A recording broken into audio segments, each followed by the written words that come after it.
ராதே கிருஷ்ணா. ஓம் ஸ்ரீ மகாபெரிவா சரணம். நமஸ்காரம். ஸ்ரீ மூக்க பஞ்சசதியில் பாதார விந்த சதகம்லேருந்து படிச்சுட்டு வந்துட்டுருக்கேன். இது வரைக்கும் 20 ஸ்லோகங்கள் படிச்சிருக்கேன். இன்னைக்கு 21லேருந்து படிக்கலான் இருக்கேன். இந்த வசந்த நவராத்திரியில் இந்த ஸ்லோகங்கள்லாம் படித்தா ரொம்ப விசேஷம். 21வது ஸ்லோகம். ஓம் ஸ்ரீ காமாட்சி தேவியே துணை. நமஸ்யா சம்சஜ்ஜன் நமுச்சி பரிபந்தி பிரணயினி நிசர்க பிரேங்கோலத் குரல குல காலாஹி சபலே न कच्चाय दुग्धो दधिपयसि ते वैद्रुमरुचां प्रचारं कामाक्षी प्रचुरयति पादाब्ज सुषमा.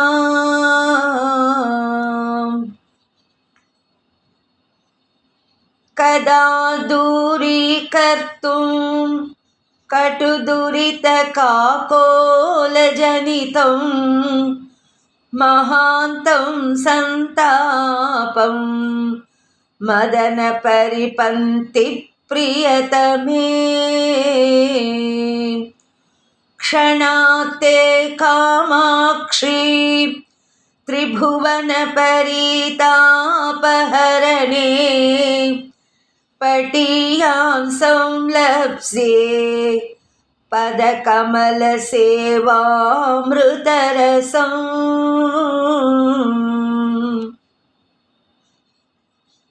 ययो सान्ध्यं रोचिः सततमरुनिम्ने स्पृहयते ययो चाद्रीकान्तिः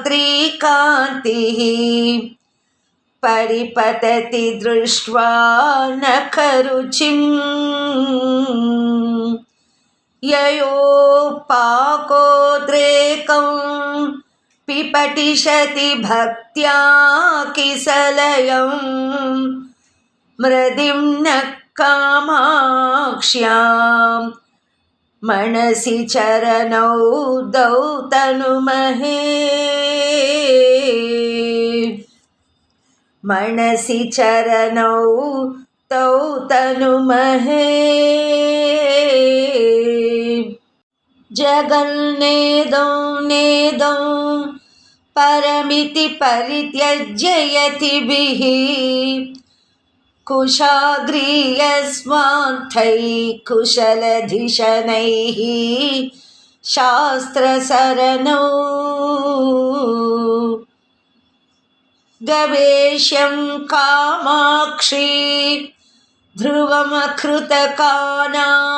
गिरिसुते गिरामैदं पर्यं तव चरणपद्मं विजयते.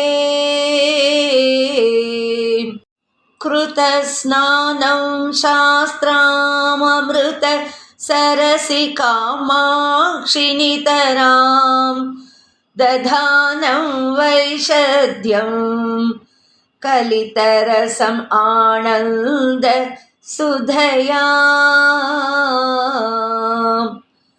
अलङ्कारं भूमेः मुनिजनमनश्चिन्मयमहा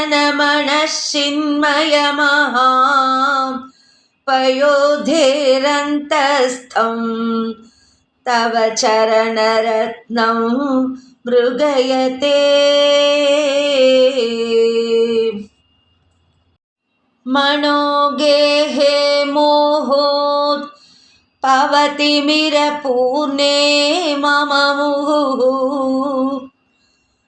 दरिद्राणि कुर्वन् दिनकरसहस्राणि किरणैः विधत्तां कामाक्षी प्रसृमरतमो वञ्चनचनः क्षणार्धं सान्निध्यं चरणमणि दीपो जननि ते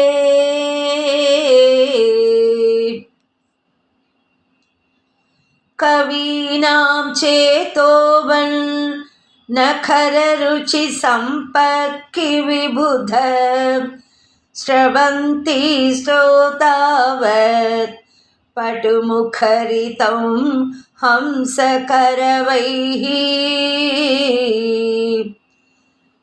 दिनारम्भश्रीवन् नियतमरुणच्छायसुभगं मदन्तः कामाक्ष्याः स्फुरतु पदपङ्केरुहयुगम्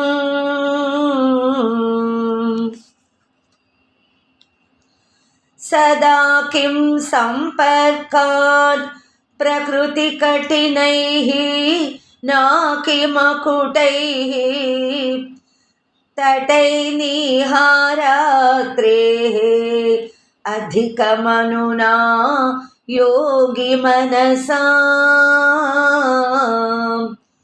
विभिन्ते सम्मोहं शिशिरयति भक्तानपि दृशाम् अदृश्यं कामाक्षी प्रकटयति ते पादयुगलम्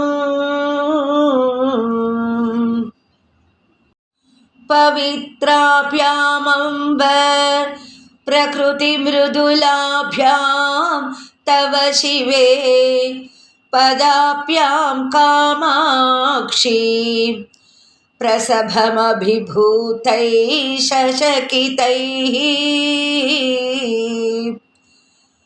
प्रवालैरम्भोजैरपि च वनवासप्रददशाः सदैवारभ्यन्ते परिचरितनानाद्विजगणैः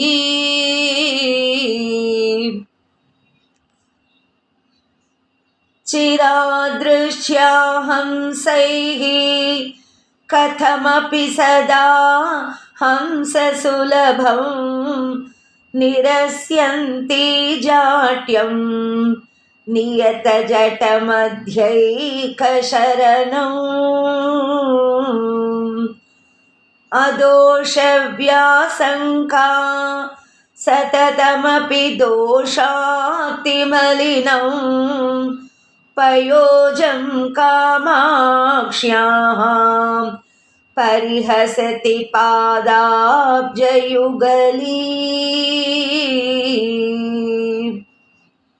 30 வரைக்கும் படிச்சிருக்கேன். 21லேருந்து 30 வரைக்கும் படிச்சிருக்கேன். எல்லாரும் படிச்சு பாருங்க. ஓம் ஸ்ரீ காமாட்சி தேவியே துணை. ராதே கிருஷ்ணா. ஓம் ஸ்ரீ மகா பெரிவா சரணம். நமஸ்காரம்.